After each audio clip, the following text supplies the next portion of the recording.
So who's disrupting you at the moment? Nobody. There will be nobody that would disrupt us because we disrupt everybody else first.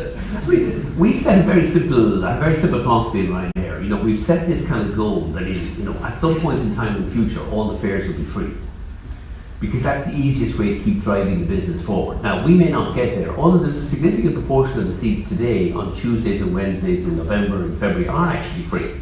When I was in Glasgow and Edinburgh today doing summer 17 seat launches, and we went with there's a $9.99 seat sale out of Glasgow and Edinburgh for summer 17.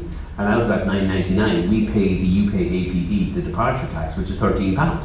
So we're actually paying people £4 to fly on Ryanair. So, you know, people asking, when's it going to be free on Ryanair? We're now paying people. Now, not everybody, but that's the nature. That is the way I want to keep driving this business forward. Is not, look, we have the lowest fares in Europe by a mile. We have the lowest costs in Europe by a mile. And every MBA study says, just take your foot off the pedal now. We'll tweak up the fares by 5% next year, and we'll make a bundle of money. Last year we made 1.2 billion, and if you added a 5% to all your fares, nobody will really notice. They won't mind paying that extra bit of money. You'll make 2.5 billion, and I have no interest in that whatsoever. Next year I want to drive the fares down. This year they'll go from 44 down to under 40.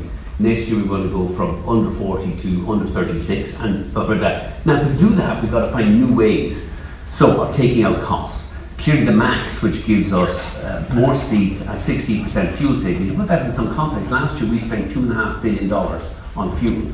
If they can get me aircraft that suddenly save me about 400 million a year in fuel, I'll pass it straight on in the form of lower fares. I'll widen the distance between Ryanair and every other airline in Europe, and hopefully we'll blow them all up in a nice, warm, customer